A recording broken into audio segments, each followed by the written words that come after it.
Q&A 32과를 보면은 제사장 축복의 용도와 의미에 대해서 말합니다. 그래서 축복은 크게 얘기하면 제사장 축복이 있고 사도적 축복이 있다 이렇게 말을 합니다. 그래서 일반적으로 많은 분들이 축도를 할 때 사용하는 것이 고린도후서 13장을 사용을 하는데 그게 이제 제사장 축복의 개념이 아니라 네덜란드 이 교회에서는 오후 예배나 저녁 예배 때 사도적 축복이 아닌 그 축복을 사용을 하고 있고 저희는 이제 민수기 6장을 사용을 합니다. 그래서 축복을 주는 이런 여러 가지는 이제 질병, 전쟁, 재난, 환란 이런 거에서 벗어나게 하는 것도 있고 또 하나님이 우리에게 긍휼, 은혜를 베풀어 주시는 것도 있고 또 우리를 이렇게 쳐다보시면서 그 사랑스러운 눈빛으로 바라보는 또 이런 거. 그리고 최종 목표는 샬롬입니다. 평강입니다.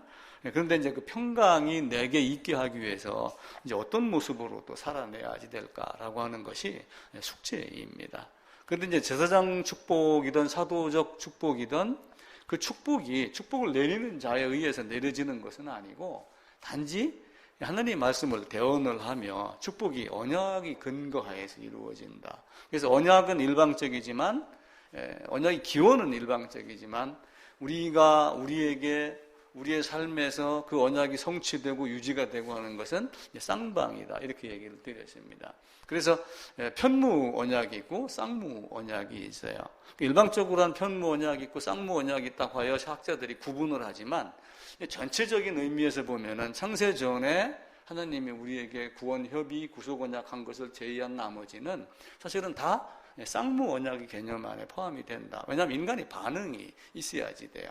효력 있는 부르심에 합당한 반응, 개별적인 선택에 의한 반응, 일반적인 은총, 보편적인 부르심이 다 있지만 거기에서 특별 은총이 있고 그리고 효력 있는 부르심 안에 거했을 때 그것이 이루어지는 겁니다. 그러니까 하나님은 우리에게 사랑을 주지만 한편으로는 손바닥이 마주쳐야지 소리가 난다 하는 그런 형태로 인간이 하나님을 찾고 하나님께 갈급해서 매달리게 하는 그런데 이제 갈급과 조급을 헷갈리면은 자칫 잘못하면 문제가 생길 수가 있어요.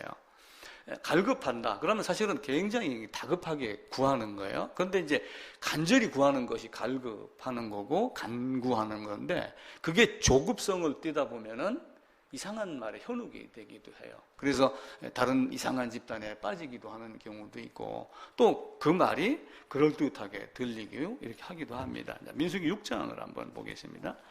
민수기 6장을 한번 읽고 말씀드리겠습니다. 24절 5절이 제사장 축도에 해당되는 부분입니다. 여호와는 내게 복을 주시고 너를 지키시기를 원하며 여호와는 그의 얼굴을 내게 비추사 은혜 베푸시기를 원하며 여호와는 그 얼굴을 내게로 향하여 드사 평강 주시기를 원하노라. 그래서 24절에는 내게 복을 너를 지키시길 해서 너가 두 번이 나옵니다. 또 25절에는 내게 비추사라고 하며 한 번이 나오고 26절에는 그 얼굴을 내게로 향하여 드사 해갖고 또 한 번이 나옵니다. 교단 헌법에 보게 되면은 예배 지침에서 예배의 순서가 한 20가지로 쭉 세분화시켜가지고 이렇게 헌법에 나옵니다. 그런데 그게 이제 언제부터 시작이 되었는지는 사실은 교회사를 찾아서 한번 살펴보고 싶은 그런 생각이 있어요. 근데 그렇게 형식적으로 했던 것이 자칫하면 그냥 형식으로 흐를 수도 있고 왜냐하면은 누가 나와서 뭐 하겠습니다, 인도하겠습니다, 성경 봉독하겠습니다, 안고 이걸 쓰고 하는 이런 것들이 어떤 이상한 단체에서 시작이 됐던 것이 그냥 그대로 유전이 된 건지 아니면 사도시대 때부터 된 것인지 우리가 알 수 있는 방법은 모릅니다. 저는 이제 그것까지는 잘 모르겠고 단지 자칫 잘못하면 형식에 치울 수 있다라고 하는 거. 저는 뭐 과감하게 이제 그 주보를 한 몇 년 사용을 하다가 크게 도움이 안 되는 것 같아서 주보를 없애고 몇 개 안 되는 순서는 늘 루틴으로 돌아가기 때문에 제가 그냥 말씀하고 적어놓고 이렇게 사용을 합니다. 자, 민수기 6장에 있는 이 말씀이 이제 그리고 너가 이제 두 번, 한 번 해갖고 이제 네 번이 나옵니다. 그 영어 성경을 가지고 제가 한번 여기다 일부러 적어 놔봤어요. 킹제임스를 기준으로 했는데 24절에는 너가 이제 두 번이 나옵니다. D가 이제 U를 이야기를 하는 거거든요. 그리고 25절에도 두 번이 나와요.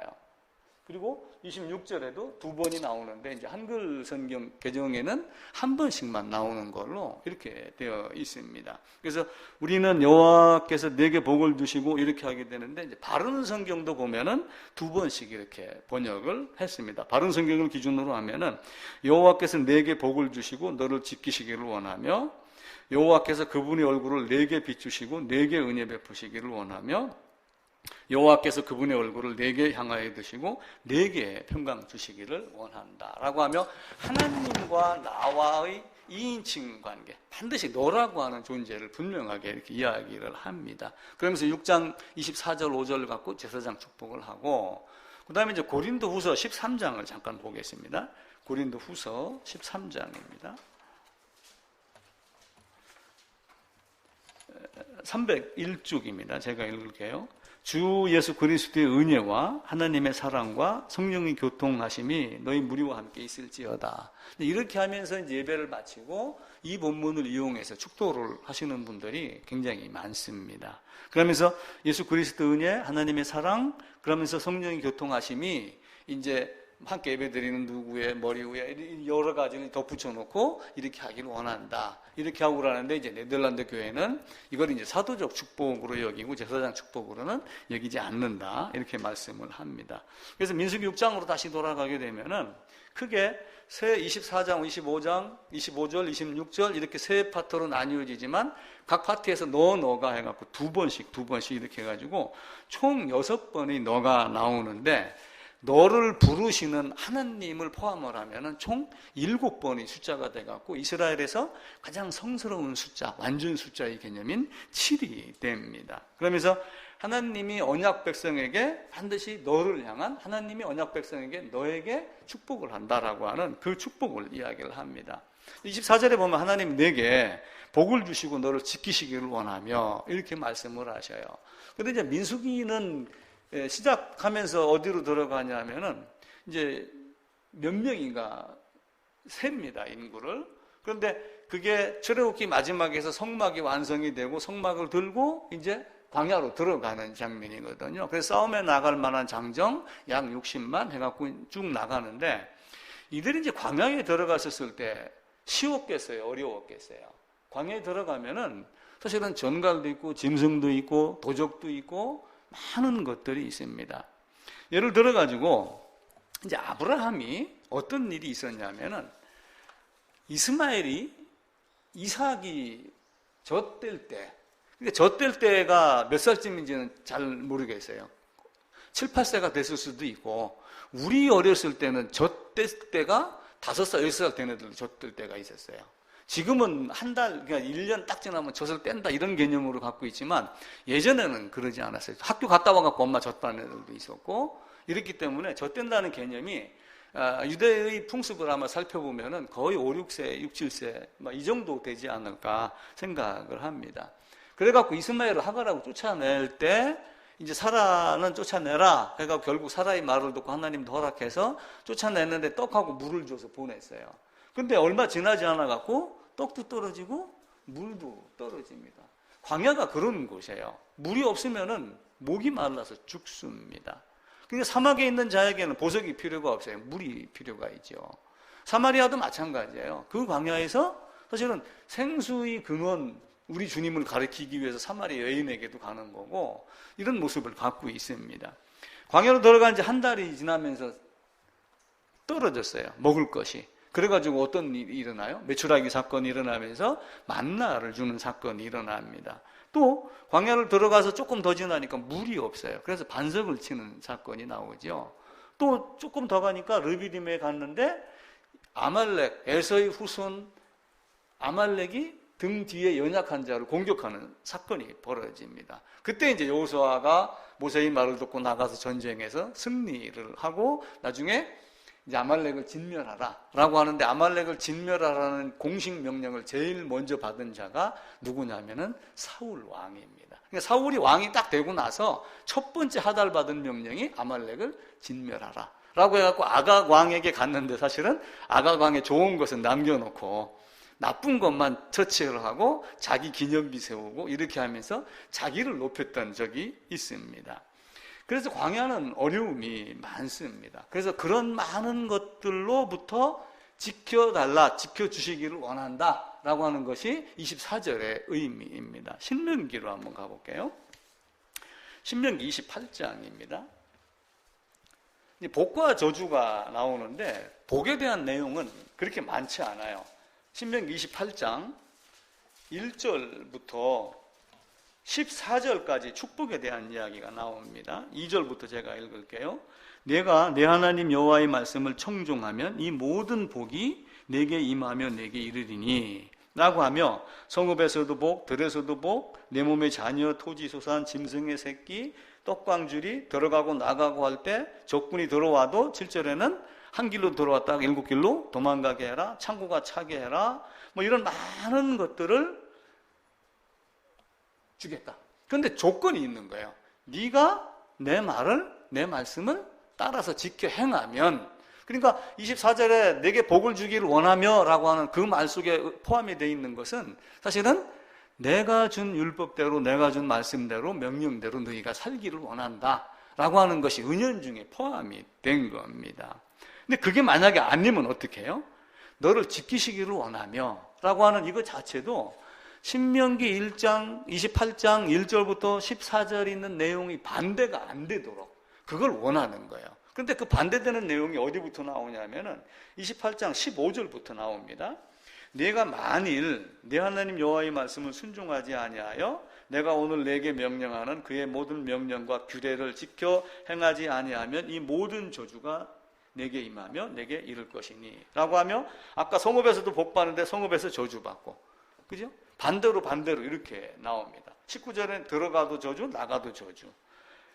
22절에는 연병이 들게 하고, 22절에 폐병, 열병, 염증, 학질, 한재, 풍재, 하여튼 세상에 있는 모든 질병, 악하고 나쁜 것들이 다 여호와를 떠났을 때 일어나기를 원하는 거예요. 그러니까 내가 너를 지키시기를 원하며, 여호와께서 너를 지키시기를 원하며 라고 하는 것은 철저하게 주님의 말씀을 따라 살기를 원하며 라고 하는 것으로 대처해도 될 겁니다. 레위기 한번 몇 군데 한번 찾아보겠습니다. 레위기 26장입니다. 16절입니다. 26장 16절 188쪽이네요. 26장 16절 내가 이같이 너희에게 행하리니 곧 내가 너희에게 놀라운 재앙을 내려 폐병과 열병으로 눈이 어둡고 생명이 쇠약하게 할 것이요 너희가 파종한 것은 헛되리니 17절 내가 너희를 치리니 18절 또 만일 너희가 그렇게까지 되어도 내게 청종하지 아니하면 너희 죄로 말미암아 내가 너희를 7배나 더 징벌하리라 이렇게 말씀을 하셔요. 또 구약 저 뒤로 가가지고 학계 한번 보겠습니다. 학계 스가랴서 앞에입니다. 학계 1장 6절입니다. 1310쪽입니다. 6절입니다. 너희가 많이 뿌릴지라도 수확이 적으며 먹을지라도 배부르지 못하며 마실지라도 흡족하지 못하며 입어도 따뜻하지 못하며 일꾼이 싹을 받아도 그것을 구멍 뚫어진 전대에 넣음이 되느니라. 이렇게 하며 이들이 잘못 살았을 때 선지자가 꾸짖으며 그 너희들에게 너희는 이렇게 될 것이다. 말씀을 거역하고 살면은 이렇게 된다라고 하는 거예요. 같은 말씀의 내용이 미가서에도 나옵니다. 미가서 그 앞으로 가셔가지고 미가서 6장입니다. 14절, 15절입니다. 1296쪽이네요. 내가 먹어도 배부르지 못하고 항상 속이 빌 것이며 네가 감추어도 보존되지 못하겠고 보존된 것은 내가 칼에 붙일 것이며 네가 씨를 뿌려도 추수하지 못할 것이며 감람 열매를 밟아도 기름을 내 몸에 바르지 못할 것이며 포도를 밟아도 술을 마시지 못하리라. 내가 포도를 밟는데 왜 술을 마시지 못해요? 포도 밟는 노예꾼이 되어 있는 거예요. 삼손과 같이. 삼손이 그 방아 기계를 그 노예가 하는 거거든요. 노예가 그걸 하고 노예가 다 포도를 엉깨고 즙을 만들어서 포도주는 만드는데 마시는 건 다른 사람이 마시는 거예요. 이런 정도로 되겠다. 근데 이 정도의 모습이 어디에 등장을 하냐면 사사기에 또 등장을 합니다. 사사기로 한번 가볼게요. 사사기 6장입니다. 기드온이 등장하기 직전의 상황입니다. 우리는 기드온에 대한 이야기를 많이 합니다. 기드온 300용사, 무릎 꿇고서 하는 거냐, 엎드려서 하는 것이 맞는 거냐, 뭐 이런 거에 대한 이야기를 하지만 기드온이 왜 등장했는가라고 하는 것을 살펴보면은 민수기 6장 24절에 있는 말씀하고도 연관이 됩니다. 6장 4절부터입니다. 진을 치고 가사에 이르도록 토지소산을 멸하여 이스라엘 가운데 먹을 것을 남겨두지 아니하며, 3절에도 보면은 이스라엘이 파종한 때면 미디안과 아말렉과 동방 사람들이 치러 올라와서 토지소산 멸하고 이스라엘 가운데 먹을 걸 남겨두지 아니하고, 이런 형태로 계속해서 그들이 괴롭힌 거예요. 근데 괴롭힌 이유가 뭐겠어요? 여호와 하나님을 떠났기 때문에 그래요. 여호와 하나님을 떠났기 때문에 징계를 내리는데 이들이 그것을 알지 못하고 그들의 신이 강하기 때문에 징벌을 내린다. 우리의 신이 져서 그렇다. 이런 개념으로 그들의 신에게 가서 절을 하는 경우가 생긴 거예요. 그러니까 룻기 초장에 뭐가 나와요? 나오미가 흉년이 들어서 이때 기드온 때의 상황, 이때의 상황 때문에 먹을 게 없어갖고 어디로 가냐? 모압 지방으로 가는 거예요. 그러니까 그들이 모압 지방으로 간 것 자체가 그들 자체가 신앙이 없었던 거예요. 그래서 나중에는 어떤 일이 일어나요? 예루살렘에 하나님의 말씀이 있었다. 예루살렘에 뭐가 일어났다라는 걸 보고 회복이 됐다는 얘기를 듣고 다시 그 안으로 돌아가려고 하는. 그때 돌아가서 누구를 만나요? 보아스를 만나고 그러죠. 두 번째, 이제 그 밝은 얼굴을 내게 비추사 너에게 은혜 베푸시기를 원하며 라고 하는 이 밝은 얼굴도 하나님이 기쁨으로 우리를 바라보시고 대면하는 것 같은 사랑스러운 얼굴로 우리를 살펴보시는 것. 예를 들어서 아진애를 볼 때 이렇게 딱 빵긋 웃고 그러면 우리가 인상을 쓰면서 웃나요? 그 대면하면서 보는 그 기쁨의 얼굴이 있잖아요. 근데 하나님이 너에게 은혜 베푸시기를 원하며 라고 하는 그 은혜가 사실은 선물입니다. 선물. 그래서 그것을 기프트라고 이야기를 하고 있고, 저는 이제 그것을 증여라는 개념으로 얼마 전에 설명을 한번 드린 거예요. 이 증여다. 죄와 의를 맞바꾼 것이 1대1의 개념이 아니고 1대1의 개념 같지만 크게는 그 하나님의 의가 너무 크기 때문에 증여의 개념으로 설명을 드리면 이것은 하나님의 선물이다. 이렇게 제가 설명을 드린 거예요. 그러니까 은혜 베푸시기를 원하며, 기쁜 얼굴로 우리에게 은혜 베푸시기를 원하며 라고 하는 것은 어쩌면 24절이 하나님이 말씀하신 말씀대로 살아갔기 때문에 그렇게 되는 것 아닌가라고 하는 그 우리의 삶이 더 나아지는 그 모습을 말하는 것 같습니다. 또 그 얼굴을 내게로 향하여의 뜻이다. 그러니까 얼굴을 내게로 항상 향하고 있다는 얘기는 사실은 우리가 해바라기를 가지고 주바라기 이런 이야기를 하잖아요. 그러니까 주바라기는 뭐예요? 주님이 항상 주님만 바라본다. 해바라기는 해가 뜨면 해만 바라본다라고 그러는데 그게 왜 그런가 과학자들이 그걸 밝혀냈어요. 해가 이렇게 떠 있으면은 해가 이렇게 이제 이렇게 있는, 그러다가 이렇게 해가지고 이쪽으로 넘어가잖아요. 그럼 해바라기가 이쪽으로 이렇게 쳐다보다가 이렇게 하다가 나중에는 이렇게 넘어가요. 태양볕이 있는 그 반대편에 여기는 어떤 그 줄기를 쉬게 만든답니다. 이게 과학자들이 밝혀낸 상식이에요. 그래가지고 이게 자동적으로 태양이 있는 쪽으로 이렇게 고기가 수그러지게 만든대요. 우리도 어쩌면 하나님이 우리의 어떤 한 부분을 쳐가지고 그 한 부분을 연약하게 해서 하나님을 향하게 하는 어떤 이런 역사가 아닌가라고 하는 거예요. 그러니까 사랑의 눈맞춤을 하는 거죠. 그 눈맞춤이 얼마나 좋으냐면 그 얼굴을 항상 내게로 향하여 주셨다. 그러면서 너에게 평강 주시기를 원한다. 근데 그 평강이 뭐냐면은 그냥 우리의 평안이 아니라 우리가 늘 만나서 인사할 때 뭐라고 그래요? 샬롬 그래. 샬롬이 평강이에요. 내가 진짜 평안하냐? 라고 했을 때 그 평안이 어디서 오는 거예요?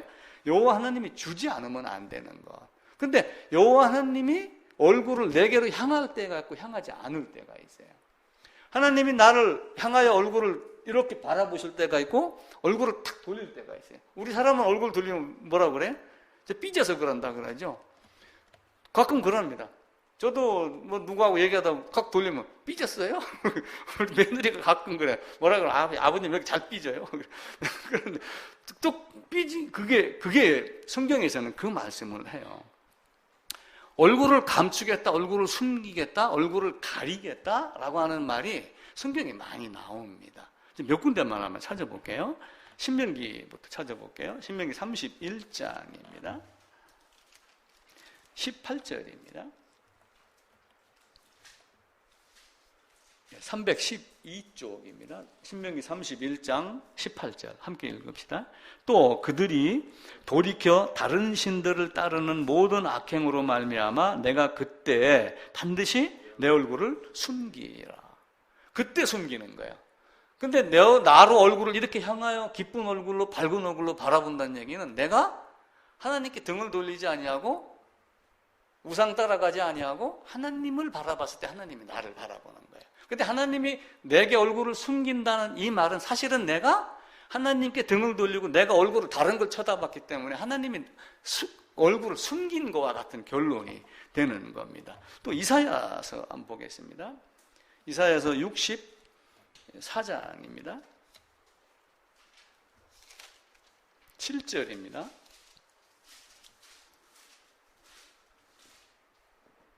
6절, 7절 읽을게요. 무릇 우리는 다 부정한 자 같아서 우리의 의는 다 더러운 옷 같으며 우리는 다 잎사귀같이 시들므로 우리의 죄악이 바람같이 우리를 몰아가나이다. 주의 이름을 부르는 자가 없으며 스스로 분발하여 주를 붙잡는 자가 없사오니 이는 주께서 우리에게 얼굴을 숨기시며 우리의 죄악으로 말미암아 우리가 소멸되게 하였습니다. 시편 13편에서도 다윗이 부르짖습니다. 여호와여 어느 때까지 나를 영원히 잊으시라 하나이까. 주의 얼굴을 나에게 언제까지 숨기시겠습니까? 사실은 숨기는 게 아니라 네가 그렇게 했기 때문에 하나님이 얼굴을 숨기신 것 같이 본인이 생각을 하는 거지. 근데 하나님은 우리가 바뀌면 얼굴을 보여줘야 안 보여줘요? 우리가 바뀌면 즉시 얼굴을 빵긋 웃으면서 다시 오시는 하나님이에요. 그 하나님의 속성을 우리가 이해를 하셔야지 돼요. 그러니까 하나님이 떠났다. 하나님 왜 나를 떠났지? 먼저는 내가 먼저 떠났기 때문에 그래요. 호세아서에 보면 어떤 말씀이 있냐면은 여호와를 아는 내 백성이 여호와를 아는 지식이 없어 망한다 이렇게 되어 있어요. 그죠? 그럼 내 백성이 여호와를 아는 지식이 없어 망한다라고 하는 여호와를 아는 지식이 뭐예요? 그 지식이 뭘까요? 여호와를 아는 지식이 없어 망한다. 성경 함송? 삼위일체 이론? 예수님의 성경 연대기 순서? 그게 아니에요. 그 지식이 사실은 여호와 하나님 그 자체를 이야기하는 거예요. 그러니까 네가 나를 모르기 때문에 망한다라고 하는 거예요. 호세아서로 한번 가보겠습니다. 호세아서 4장입니다. 4장 6절입니다.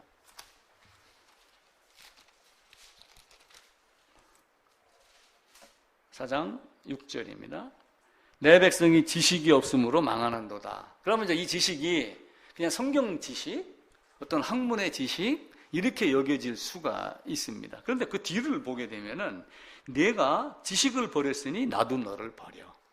이 말씀의 의미를 보면은 네가 하나님을 버렸으니 나도 너를 버려.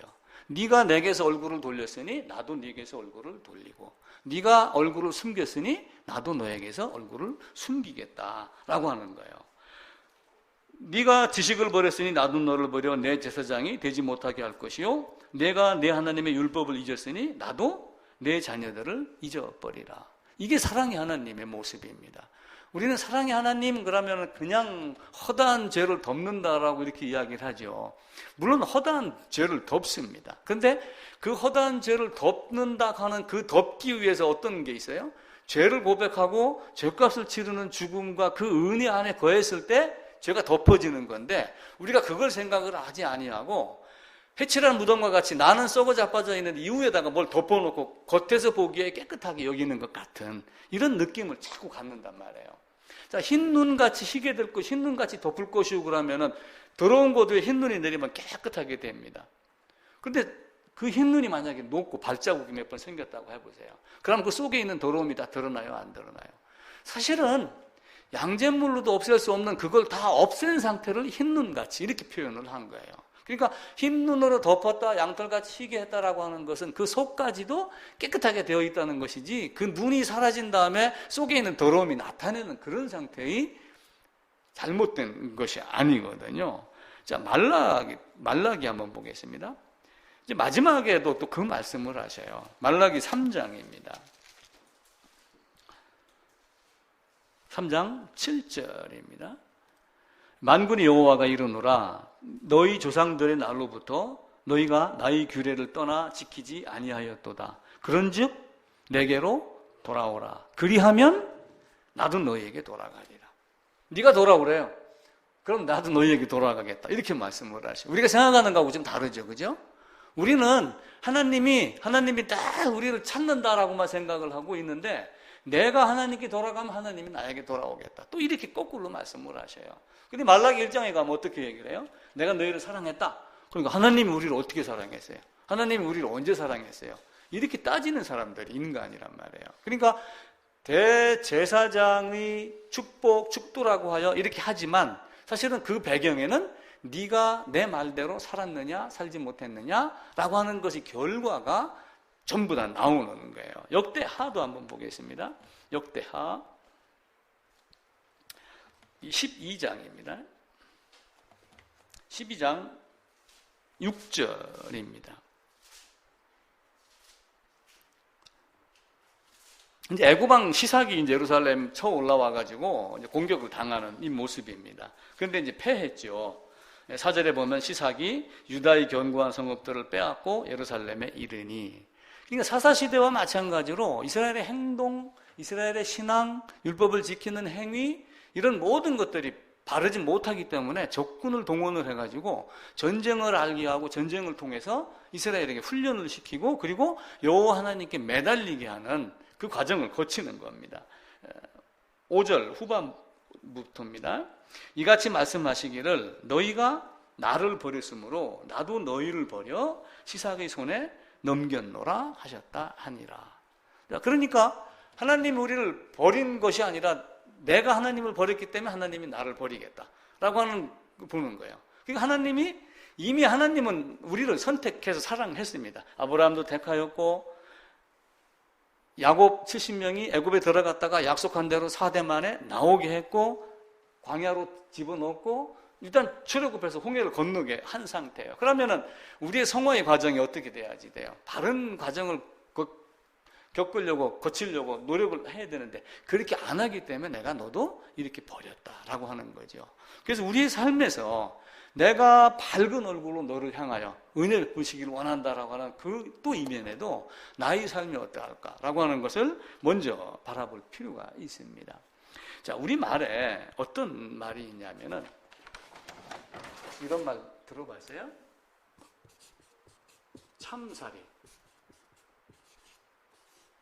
참살이라는 말이 있어요. 참살이. 이게 두 개로 나뉘는 거예요. 요거 두 개가 플러스 된 거예요.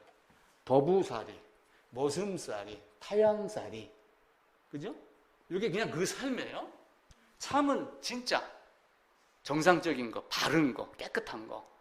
그 참다운 삶을 사는 걸 갖다가 참살이라고 그러는데 이 참살이를 영어로 얘기하면 이게 웰빙이에요. 웰빙. 그러니까 be라고 하는 건 어떤 존재, 이다, 있다, 어떤 내가 좋은 존재, 좋은 위치에 있다라고 하는 게 웰빙이거든요. 그러니까 우리는 이 참살이하고 웰빙을 잘못 이해를 해갖고 잘 먹고 잘 사는 것, 그리고 노후에 노년에 가면서 잘 놀러 다니고 건강하면 웰빙, 그러다가 그냥 고통 없이 죽으면 웰다잉 이렇게 생각을 한단 말이에요. 근데 그 웰빙이라는 것은 이게 좋다라고 하는 거예요. 잘한다, 깨끗하다, 좋다, 안전하다, 여러 가지 의미가 포함이 된, 내가 어떤 존재로 어떤 위치에 있느냐가 따라서 다른 거예요. 좋은 곳에 좋은 위치에 좋은 사람으로 좋은 삶을 살았을 때 참살이 웰빙 되는 거예요. 웰빙. 그럼 우리는 웰빙이 되면은 민수기 6장 24, 5절, 6절이 성취가 되는 거예요. 근데 신명기 28장 1절에서 14절에 된 대로, 근데 웰빙이 안 되면 어떻게 돼요? 15절부터 저 뒤에 68절까지인가 67절까지 보면은 거의 4배, 5배가 저주가 계속 얘기가 나와요. 레위기 26장에서도 아예 포로로 끌려갈 거다라고 미리 말씀까지 하셔요. 그러니까 우리의 삶이 잘못되면은, 내가 너를 자식 삼았지만 내 자식이 바르게 살지 못하면은 내가 매로 다스릴 거야. 그러면서 잠언서에서는 때려도 죽지 않으니까 자식을 때려서 키워라. 그렇게 이야기를 하는 거예요. 그런데 지금 정부는 어떻게 합니까? 올해부터 법이 뭐 하나 또 생겼다고 그러죠. 부모도 자식을 마음대로 못 때리게 지금 법을 만들어놔요. 이 교육이 안 돼. 그 사랑이 매라고 하는 개념이 이제 잘못돼서 죽기도 하고 죽이기도 하고 그러니까 못하게 하는 거지만 어떤 면에서는 교육 자체를 지금 없애버리는 이상한 형태가 되고 있는 겁니다. 그래서 우리는 참살이 참 웰빙이 됐었을 때 민수기 6장 24절 5절 6절의 제사장 축도가 우리에게 저절로 이루어지지 않겠느냐 그런 생각을 하게 됩니다. 물론 축도는 구약에서는 아론 계열의 아론과 아들들 아론 계열에 있는 사람들만 축도할 수 있는 권한이 있습니다. 물론 지금도 이제 예를 들면 장로님 그러면 축도하세요 그러면 이건 목사님 권한입니다 이렇게 이야기를 해요. 그러니까 예지에 이제 선교를 나가신 분들 제가 며칠 전에 들은 이야기인데 어느 장로님이 은퇴를 하고 저기 뭐 키르기즈스탄 뭐 이런 쪽으로 나와가지고 교회를 개척을 했대요. 개척을 하고 성도가 몇 사람이 있는데 내가 안수할 수 있는 권한이 없다. 내가 축도할 수 있는 권한이 없다. 그러니까 옆에 교회에서 축도도 못 받고 안수도 못 받으니 우리 교회로 오라. 이렇게 해가지고 교인들을 빼나간다고 우리 고신교단의 장로님이 하소연을 해서 어느 목사님이 은퇴를 하고 그리 가까 오라고 이렇게 얘기를 해서 가볼까 지금 그렇게 한다고 그래요. 그럼 아브라함의 족장이 아브라함이 자기 자식들을 축복했어요. 그죠? 만인제사장 교리는 사실은 뭐예요? 내가 다 제사장이라는 뜻이 아니라 내가 개별적으로 중보자 한 분을 통해 가지고 하나님을 만날 수 있다라고 하는 개념이에요. 민수기 6장 자녀의 자녀에게 손자에게 가르치라라고 하면서 축복하는 것은 부모의 권한입니다. 그래서 어쩌면은 교회가 제도화가 되면서 제도권 안에서 제도권을 통과한 어떤 사람을 만들어 놓고 그 사람들의 권위와 어떤 것을 유지하기 위해서 축도권은 아무에게만 있다라고 해가지고 한 것 같은 그래서 어쩌면은 한국 교회뿐만 아니라 모든 세계의 교회가 그런 면에서는 한번 버려야 될 필요가 있고 또 이제 젊어서 선교지에 나가고 싶은 욕심이 있어갖고 나갔는데 목사 신학교를 안 다니고 목사 안수를 안 받았기 때문에 또 안수를 못한다 뭐 이런 것 때문에 이제 선교를 하다 말고 들어와서 신학교를 다니고 그냥 다니는데 그때는 공부가 아니라 들락날락 하면서 졸업자 자격증 안수 이렇게 갖고 가는 경우들이 많이 있어요. 근데 이제 그런 것보다는 진짜 축도가 뭔가 부모가 자식을 축복하듯이 하는 그런 어떤 축복. 그래서 그런 축복의 권한이 어떤 목사에게만 있다 이런 것이 아니고 이 만인제사장이라고 하는 것을 우리가 한번 또 생각을 해서 설교나 성경이나 이런 걸 통해 가지고 예를 들어 가지고 목사가 여기 이렇게 있어요. 목사가 만약에 설교를 합니다. 그럼 여기서 성경책을 보고 이렇게 설교를 하면서 한 사람이 듣습니다. 하나님이 여기 계셔요. 그러면 이렇게 통해 가지고 하나님을 만나나요? 아니에요. 이 사람한테 하나님이 이런 분입니다라고 얘기를 하고 하나님 이렇게 만나는 거예요. 사실은 아무것도 아니에요. 아무것도 아니야. 쓰임 맞는데 이 사람을 쓰면서 하나님이 이 사람 안에서 자기 일을 하나님 일을 하시는 거예요. 하나님 자신이. 그런데 이제 자칫 잘못하면은 나에게 축도권이 있다. 나는 목사다. 뭐 이렇게 하면서 어떤 그 권위를 갖게 하는 권위의 어떤 권위주의에 눌려있는 이런 모습은 우리가 빨리 버려야 될 것 같습니다. 그래서 민수기 6장 24, 5절 어떤 이런 거 고린도후서 13장 또 13절 이런 또 있고 그다음에 이제 계시록에서 갖고 또 이렇게 축도를 하는 경우도 있어요. 계시록 1장 5절 중반부터 6절까지 있는 말씀을 가지고 그것도 한번 읽어보고 마치겠습니다. 계시록 1장 5절 B부터 6절까지입니다. 머리가 되신 예수 그리스도로 말미암아 은혜와 평강이 너희에게 있기를 원하노라. 우리를 사랑하사 그의 피로 우리 죄에서 우리를 해방하시고 그의 아버지 하나님을 위하여 우리를 나라와 제사장으로 삼으신 그에게 영광과 능력이 세세토록 있기를 원하노라. 아멘. 그래서 통상 이제 요 계시록 고린도후서 13장 13절 그리고 이제 우리가 사용하고 있는 민수기 6장 24, 5, 6절 그 세 가지를 주로 이제 축도로 사용하는데 계시록은 거의 잘 안 씁니다. 고린도후서를 많이 쓰고 있고 그래서 고린도후서의 축복은 그냥 사도적 축복 민수기 6장은 제사장 축복. 기도도 두 가지 기도가 있어요. 우리가 하는 기도가 있고 주님이 하신 기도가 있어요. 그러니까 요한복음 18장에 가면은 주님이 잡히기 위해서 어디로 가냐면은 그 감람산 기도하던 장소로 갑니다. 그러면서 간 이유를 18장 1절에서 되는데 유다가 그 장소를 알고 있기 때문에 그 자리에 가서 기다린다. 그러니까 잡히기 위해서 그 자리로 가시는 거예요. 근데 그거 하시기 바로 전에 17장이 우리 이제 학자들이 정의하기를 대제사장의 기도. 예수님이 자기 자신을 위하여 이제 마지막으로 잡히기 이전의 공생의 마지막 또 일주일의 그 마지막의 기도가 요한복음 17장의 기도입니다. 그래서 민수기 6장의 대제사장의 축도, 또 대제사장의 기도, 우리의 기도, 또 사도적 축도, 어떤 이런 개념으로만 약간 구분을 하시고 정리하면은 우리의 삶이 바르면 반드시 이루어지고 우리가 얼굴을 돌리면 주님도 얼굴을 돌리고 우리가 주님을 바라보면 주님도 나를 바라보고 내가 돌아가면 주님도 돌아오시고 라고 한다는 거 꼭 기억을 하시길 바랍니다.